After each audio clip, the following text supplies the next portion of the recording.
Collie will be doing the game tonight with Ken Singleton on the Yes Network. That's David Cohn. He joins us in the Tri-State Buick GMC Celebrity Hotline, although he's right here in person. David, first, thanks for coming on. And what do you think the plan is for Alex? What did the Yankees do with him? We try to get him to 700 home runs, I guess. Get a 7 in front of his total. He's got time left. They don't need to make this decision right now. We'll see what happens when they, as they said last night, Brian Cashman said they're going to call up Gary Sanchez. We'll see tomorrow. So we'll see how many at-bats he really does get. But Alex is going to get more at-bats. And, I applaud Alex for taking the high road on this one because obviously, his future's in limbo right now.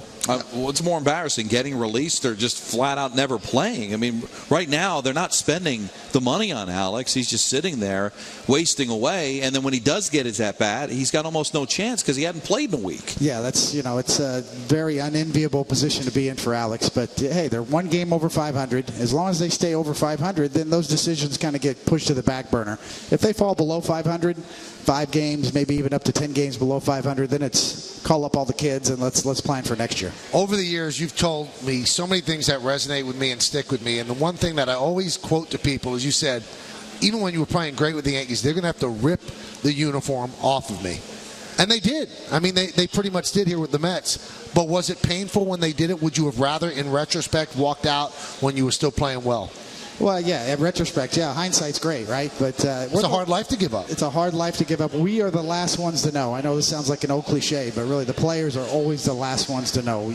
We're trained to trick ourselves into, yes, I could do this. I'm okay. I'm hurt. No, I can get rid of this pain. I can get through it. CC Sabathia is a prime example of that. I think every athlete at the end of his career, is kind of in denial.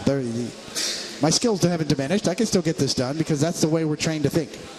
If he did get released, do you think another team would take a chance on him? It's hard to say. It obviously would have to be an American League team and a DH. You never know what's going to happen with injuries. One injury to a DH around the league can change everything. You go from being fine and set with your lineup to having a need. I think Texas and the Rangers are a prime example of that. All of a sudden, Prince Fielder has neck surgery, and Carlos Beltran is a perfect fit for the Rangers. If that hadn't happened, there's no need for Carlos Beltran to be on the Rangers. We just had Hal Steinbrenner on at 3:30. We asked him straight out, are the Yankees still in the wild card race? He said, yeah. He said, nobody's running away with this. He said, our offense can't get any worse than it was even with Carlos. He said, maybe the young guys we bring up pick up the offense. Do you think this team has a chance to be in the playoffs? Well, yeah, I do, but I really think they have underperformed to such a degree offensively, especially in the middle of their order, that there's nowhere to go but up. So maybe Tyler Austin does help. Maybe Mark Teixeira has one more streak in him. Maybe his knee is not allowing him to do that. But absolutely. Maybe Aaron Judge comes up and has a Shane Spencer type September. I mean, anything is possible. Obviously, the chances are fairly remote. But if I'm in that clubhouse as a player, I'm talking it up. I'm trying to tell everybody, hey, we're in this. This is still the Yankees. We got a chance. I get that, David. But here's the problem I have with believing you can still make it. Well, then what did you make the deals for? Like, if you believe that this team is presently constituted as a shot, Hal's saying that, hey, anything can happen, nobody's run away with it, then why didn't they apply that logic and keep Miller and keep Beltran and keep Chapman and make a run for it? Now, I don't think they're going, and I think they did the right thing. But if you're going to talk me into they still have a chance, then aren't you kind of saying that maybe you did the wrong thing by letting everybody go? Valid question, without a doubt. I mean, all of a sudden you end up in the playoffs and you're facing Andrew Miller in Cleveland, knocking you out in Cleveland. That would be the best case scenario for the Yankees. They'll take that right now. I think Brian Cashman said it. He's trying to build sustainability here. He's trying to find a future, a path, that will appear for the future. I don't think they know who their future outfield would be before this trade. Now you can kind of see, okay, Blake Rutherford, the #1 draft, a kid that everybody's talking very highly of, Clint Frazier, Aaron Judge. Now you can see a whole new outfield, whereas before there really wasn't those pieces in the minor league system. We're talking with David Cohn here on the Michael Kay Show. What you say is so right. If they could somehow, and I don't think they will, but if they could somehow make the playoffs, then these trades were an absolute, not just a home run, a grand slam, because they restocked the farm system. They were still able to do it. What Steinbrenner said was, Clippard and Warren will get us to the 9th inning. He said 3 closers is a luxury that you really don't need. He said, and we can't be any worse offensively without Beltran, and we were at the bottom of everything. So, the way he sees it. But again, if you somehow squeak in, then you did hit a grand slam. There's no complaint at all by Yankee fans. No, they'd still find a way to complain. Well, especially if the scenario that David painted, that Miller ends up shutting you down. Well, but Miller may shut them down when they play, this weekend. So, they're going to face them a lot quicker than that. But honestly, I know everybody's got to say the right thing, and Hal's got to say it. This team's not going to make the playoffs with the guys that they have.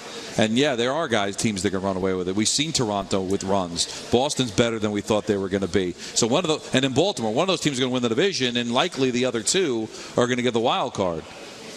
Maybe Detroit. The American League East is a beast. Houston again. is the only one that it's kind of like fallen off the map recently. Detroit's actually gotten hot, so I don't think it's going to happen. The problem with the Yankees, and you talk about roster construction, there was too much duplicity on the roster. Too many DHs, too many closers, too many left-handed hitting outfielders that are speed guys without power. I mean, there was just redundancy across the roster construction, and you've got to try to break that up. You've got to try to mix and match and get a better mix in terms of skill sets across the board.